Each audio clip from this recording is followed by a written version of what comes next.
Você sabia que logo após a queda do regime militar, houve um movimento sistemático de apagamento e envergonhamento da direita no Brasil? Aliás, você já se perguntou por que foi só em meados, a partir de 2013, no movimento Fora Dilma, que o Brasil ouviu, depois de muito tempo, o termo direita? Mas antes de entrarmos na história e entendermos o apagamento sistemático e envergonhamento da direita no Brasil, veja esse vídeo do Lula para você entender um pouco a estratégia. A gente, para implantar esse socialismo, levaria uns 30, 40, 50 anos para implantar num país de tantas coisas como o Brasil. Nós precisamos plantar agora para colher daqui a alguns anos. É nisso que eu aposto e é para isso que eu trabalho. Para entender esse processo, nós precisamos voltar ao regime militar de 1964 a 85. Naquele período, os militares eles acreditavam que, a reprimir os grupos armados como MR8, ANR e VAR dos Palmares, eles tinham vencido o comunismo no Brasil. O erro, pessoal, naquela época, numa forma de democratização, eles deram as universidades para os grupos militantes. Enquanto acontecia esse processo, a esquerda mundial já tinha mudado sua estratégia. Com a queda e o prestígio da União Soviética e o fracasso da luta armada, os intelectuais eles passaram a seguir o pensamento de Antonio Gramsci, que eu até já falei em um vídeo aqui para vocês, que a revolução ela não seria pelas armas, mas sim lenta, cultural, conquistando as mentes. Com a abertura política e o fim do regime militar, iniciou-se no Brasil uma guerra de narrativas, pessoal. Aquilo que o povo clamou como revolução passou a ser ensinado nas escolas apenas como golpe. E os feitos do regime militar, como a industrialização acelerada, usinas hidrelétricas, expansão do ensino técnico e as universidades, obras, infraestrutura, o crescimento econômico que nós vivemos naquela época, foram simplesmente apagados da memória oficial. O milagre econômico foi chamado de outras coisas. O que eles ensinavam é que o regime militar foi apenas tortura, censura e repressão.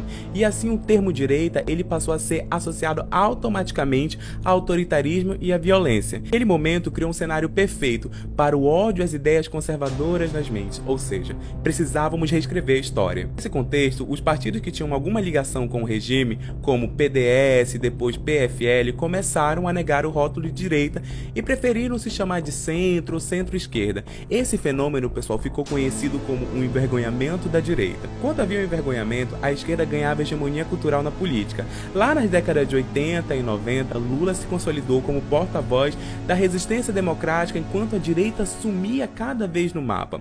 E paralelamente, pessoal, nesse período posterior, houve o Foro de São Paulo, criado por Lula e Fidel Castro nos anos de 1990, que reforçava as estratégias alinhadas com políticos da América Latina numa visão socialista. Ou seja, se uniram todos os socialistas, vamos apagar a direita para implementarmos o pensamento de luta de classe, para que quando chegarmos com o socialismo ou com a ditadura ou com o autoritarismo, todo mundo pensar, é isso que a gente quis, porque a direita é tortura. E durante anos o que restava no Brasil era apenas um teatro político. Não existia mais direita. O que nós tínhamos era uma rivalidade entre PT e PSDB, uma rivalidade que muitas pessoas acreditavam que era real, mas agora com a união de Lula e Alckmin descobriram que todos faziam parte do mesmo teatro. A crise política, a corrupção, Lava Jato e o impeachment da Dilma Rousseff abriram um espaço para algo novo. A direita voltou e deixou de ser envergonhada. Pela primeira vez em décadas, uma parte expressiva da população começou a se identificar abertamente